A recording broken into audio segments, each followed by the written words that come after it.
Hello students, let us discuss activity 6.3.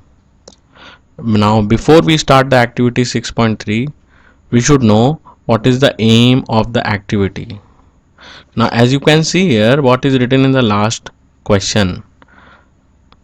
What does this tell us about action of saliva on starch? So this is the aim of the activity, that what is the action of saliva on starch. So the aim is action of saliva on starch. Now let us discuss the activity. Now what is the first point here? Take 1 ml starch solution. And how do we make 1% starch solution? Okay, so we have to take 1 ml starch solution and that is to be 1%. So how do we make 1% starch solution? So we'll take starch is equal to 1 gram and then we will dissolve in water equal to 100 ml. Okay, so 1 gram in 100 ml of water, that will give us 1% starch solution. Okay, now we have to take two test tubes A and B, so we'll make two test tubes here, A and B. So we'll take two test tubes, label them as A and label them as A and B. Okay, and then we will put some starch solution here. Okay, so we will put some starch solution here. I will put it with yellow color so that you can clearly see it. So this is the 1 ml starch solution, 1 ml starch solution here in A and B. Now what is the second step? Take 1 ml saliva and add to test tube A. So in this we will add test tube A, we will add saliva also. Okay, so this is 1 ml starch solution and we will add saliva here, and this test tube B we will leave it undisturbed for about 20 to 30 minutes. Okay, now what will happen and what we are going to observe? Let us perform the another step. Now add few drops of iodine solution to the test tubes.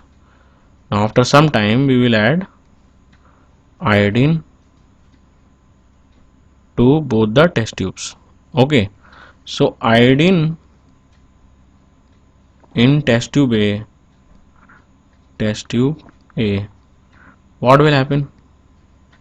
And iodine in test tube B, what will happen? Okay, so they are asking a question. Do you observe a color change? And in which test tube do you observe a color change? So here we are going to see in test tube A there is no color change, and in test tube B the color changes to blue, black or blue, simply we can say blue color. Now we are going to understand why the color is changed in test tube B and why it does not change in test tube A. Now what is they are asking, what does this indicate about the presence or absence of starch in the two test tubes? Now we already know that iodine reacts with starch and gives blue color. So it simply proves that if the blue color is there, there is starch present. Okay, so in test tube B starch is present. So test tube B starch present. Okay, now we have already added test tube A also having starch. But then we did not observe any starch here. Why? Now in test tube A we have added saliva also.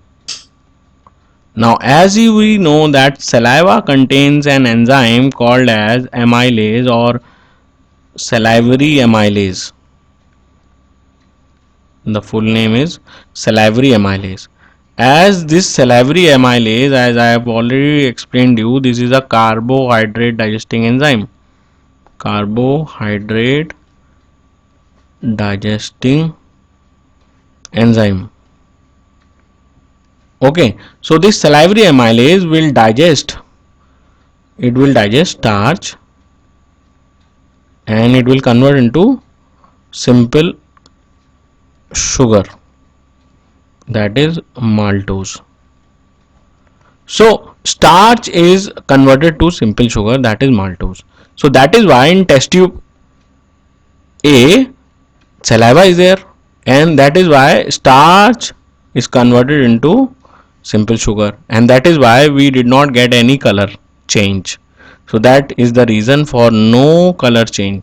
So it proves that, what it proves, that saliva contains salivary amylase and it can digest starch. So I hope you have understood this activity. So write this activity in your notebooks. Thank you, students.